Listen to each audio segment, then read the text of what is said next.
This is Carl at National RV Detroit. I'm going to walk you through this 2024 Aucta Magnolia travel trailer. The Magnolia is actually the model number. Okay, so this is not a floor plan video or a sales video. This is a how-to video. I'm just going to show you some of the features and how they work. Okay, so here we are at the door side rear. Notice that there's a quick connect for the LP system right here. Okay, the reason that is there, let me get this open here, is because you have a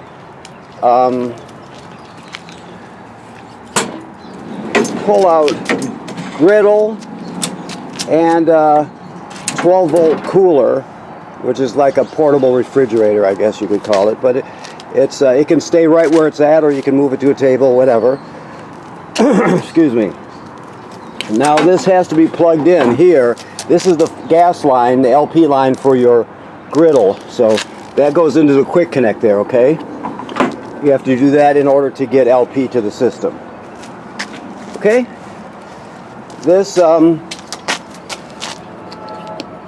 can learn more about this, read about this cooler if you haven't already, but you can see it has a cord for it if you want to plug it in, and some accessories. Okay, and the control panel is right there. Oops. Okay, so this, well, we're open this piece right here, this cover, that snaps over the front window when you're traveling. That protects it from rocks and things when you're traveling. So you have the snaps here, so you can just snap that right over the front window. And of course your crank here, this is a 3/4 inch crank that cranks the stabilizer jacks. Okay, now this is water hookup here. Okay, and keep that in mind, that's what that is. You have a lighted awning, power awning. I'll show you the switch when we get inside. This is just 120 AC right here.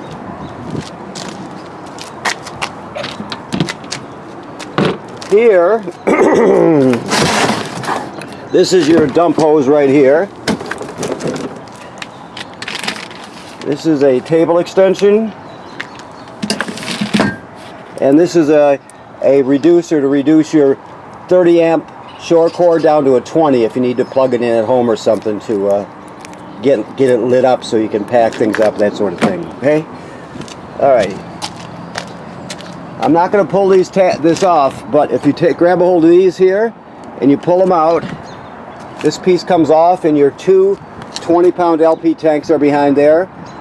You can look at them when you pick up the trailer if you choose to, but both tanks are full. Okay, you have a power tongue jack. It has a hitch light, of course, and then up and down.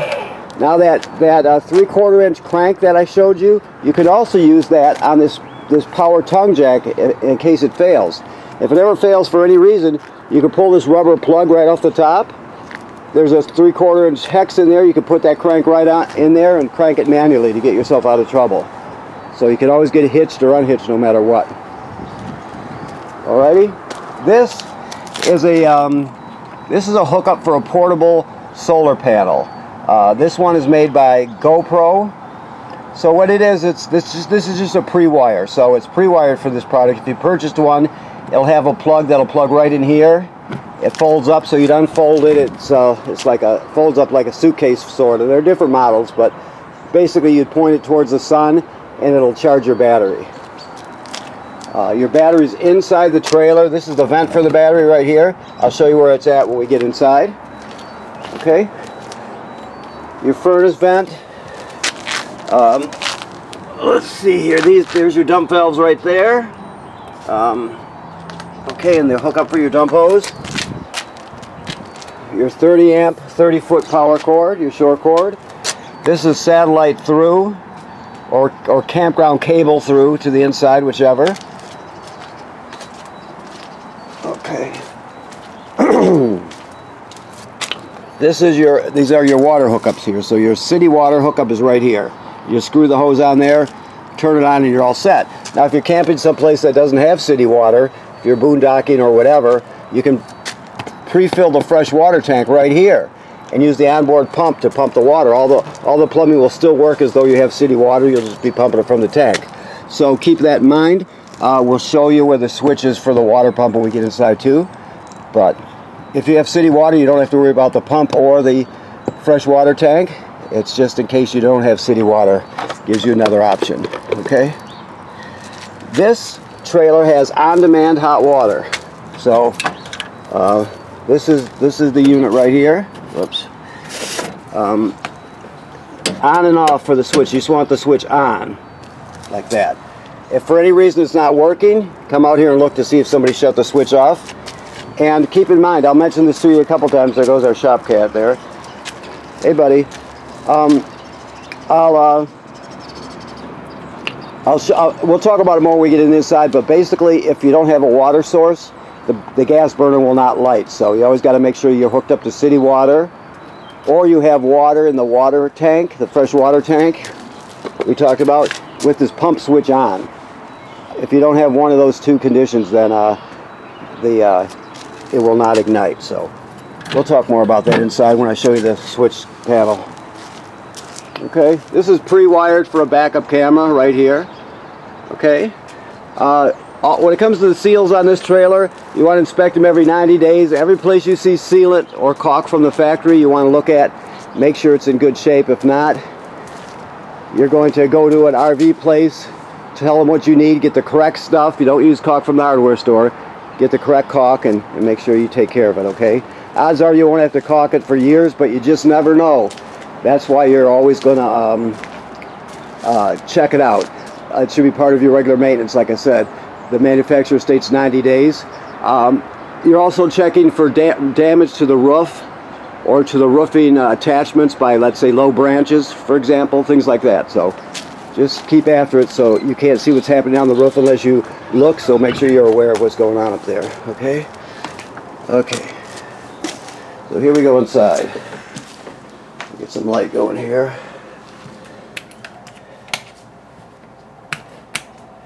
So it's your awning is here, your awning control. So if I want to turn it on, there's the light on there. I'm not going to put it all the way out, but you can see it's a power awning. And never leave it out when you're not at the campground. Always roll it in if you're not going to be there, because you don't want to have it damaged by weather or something like that. Okay. Okay. So that's the awning controller there. We're going to get everything lit up here. Let me move around a little here.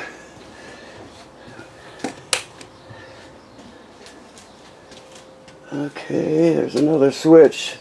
I guess I should know where it's at. Oh, here they are. Okay. Okay, there we go. So, just so you know, the battery is under here. I'm not going to pull it up right now, but you can check it out yourself. You'll remove the cushions. You'll stick your finger through that hole and pull the panel off, and that's where your battery's stored at. It's a deep cycle marine battery. Brand new, of course. The table's removable if you want. You have storage also here. There's actually it's actually even lighted up here. It's pretty cool. Okay. Your TV is on a swing out bracket. Okay. Here we have the kill switch for the battery. You can see the battery's on right now. But if you were to turn it straight up to the off position, it would be off. So that's a way to disconnect your battery from the trailer itself if you need to. This device next to it is your power converter. This converts AC to DC power. So you see on the top here you have regular 120 AC fuses like you'd see at home. Then the power is converted to 12 volt DC down here. You see you have regular 12 volt fuses right there. So this converts the AC power, which is shore power, down to 12 volt DC. Everything in here that can run on 12 volt DC does. Some things have to be AC, like the air conditioner has to be AC, and a microwave has to be the AC, whatever, but everything that can run on DC does, and so this is where the DC power comes from. This is also a battery tender, so it'll sense how, as long as you're plugged into shore power, it'll sense how much energy your battery up front on the tongue, or not on the tongue, your battery here under the seat, it'll test it to see how much energy it needs, and it'll send as many amps necessary to keep it charged. Of course, when you're pulling down the road, your tow vehicle charges it. When you're plugged into shore power, this charges it. When you're pulling it down the road, your tow vehicle charges it. Okay. Okay. Very clean, well-designed trailer, as you can see. It resembles an Airstream, for example. The refrigerator is a 12 volt DC refrigerator, so it also runs on 12 volt DC. On and off here, temperature up and down, and then these are different power saving modes, right? It's very simple. You can read up about it. At night, you could push the moon, and it goes into night mode, for example. Okay, we'll look at the bath here next. You can see there's antifreeze in the system now. So it is winterized. You got cold weather coming up, so if you're going to camp in it, it's got to be de-winterized. Make sure you, if you need it de-winterized, you talk to our guys here when you pick it up, okay? So we can get that straightened out. You have a flush pedal here. First of all, let's do this. We'll come over here. I kind of walked right past it here. Your water pump is here, right? The water pump is used to pump water out of the fresh water tank if you don't have city water. It's also used to winterize the trailer. You have tank heater. There's heating pads on all your holding tanks and a line heater, okay, for your line. So this can go out. It basically extends your camping season, so your tanks won't freeze. So it's that's what those are for. The water heater, gas, electric isn't on here because you have this on-demand water system here, which I'll show you in a minute. Of course, this is your sound. It has AM/FM radio, has Bluetooth, 2 speaker zones, I believe. It has a USB drive, so you could put all your MP3s onto one little stick and take it with you.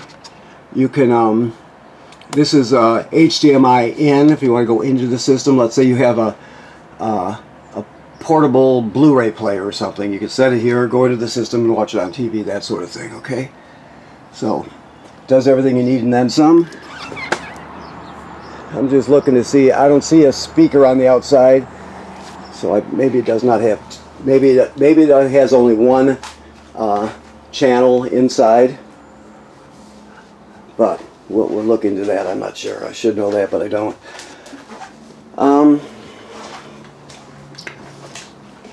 So, the toilet,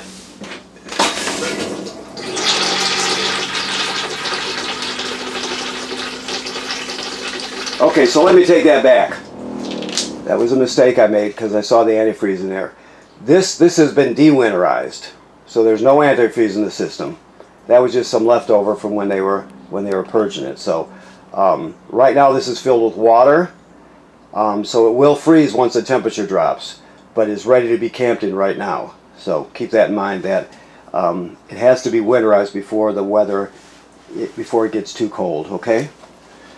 All right. The toilet sits right over a black tank, like all RV trailer toilets do. So the thing is, in order to use it, you have to have chemical in it, and you have to have water in it. So what you do, you're pulling to the campground.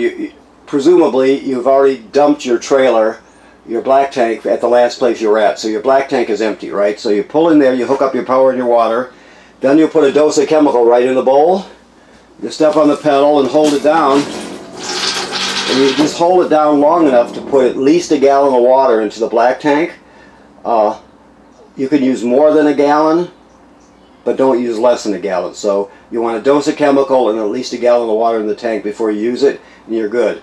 If you don't do that, that's considered using it dry. If you use it dry, it'll get clogged up, it'll smell bad, it'll just be a mess. So you always want to make sure you have that chemical and water in there, at least a gallon. Alrighty? And of course that's self-evident there. Toilet paper, vent. Somebody's calling for me, so.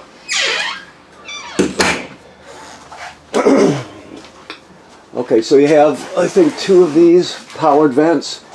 So these powered vents are really cool, and they have, I believe this one is 4-speed, I think, but they really pull the air out. So on those days where you don't quite need air conditioning, you can turn your vents on and open the windows, and you'll be amazed how much it cools this down. All right. Okay, so we go a little farther down. This is just telling you, it's asking where your stuff is at. I just left it there so our prep guy could look at it. So, right here, this is your 2 burner here. Let's see if we can get it to light here. There we go. Very simple. That's the light button.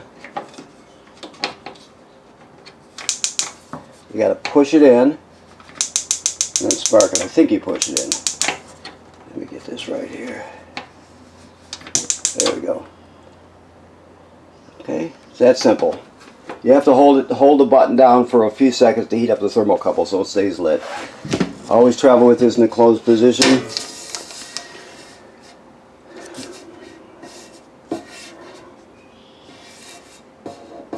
That's the dinette filler cushion here.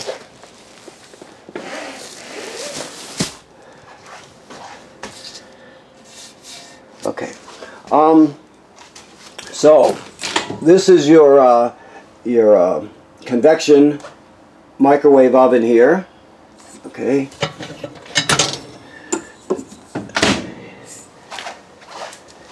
More storage, of course. Every place they can put storage, they do. This is the plate for your microwave here. All the plugs in the trailer are wired through a GFCI. Even though this is not a physical GFCI plug, they're all wired through one. If we look, we'll find it. It's right here. So they're all wired through it. So if you lose power in one of your receptacles, the one outside or in any of the other ones, you're going to remember to reset it here because they're all wired through it. All right. More. Another fan. TV, of course. Another TV. Now, the Max Airs have these remotes. If you can see the one by the door over there, there's one just like this at the door for that fan. But you're just going to turn it on. It opens the lid up. Oh, I guess it did not open the lid.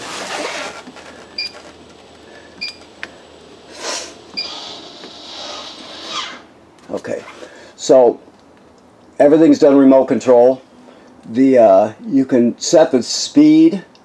You can set the height of the vent, how much you want it open, and same with the other one. So this is your thermostat here. You just push the mode button to find the mode you want.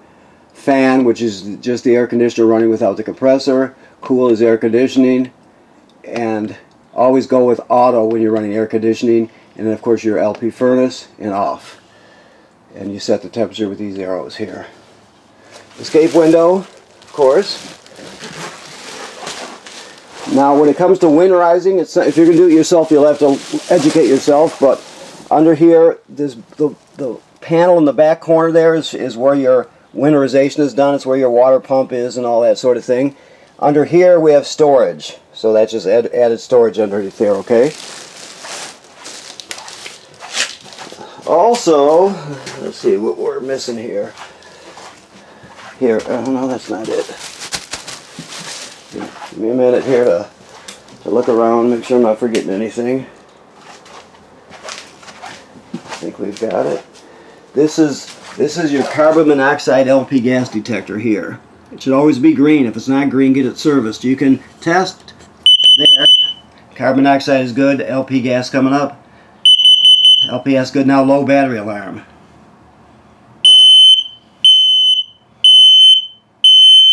So So everything's good. If it's not green, get it serviced. It's obviously very important. Alrighty.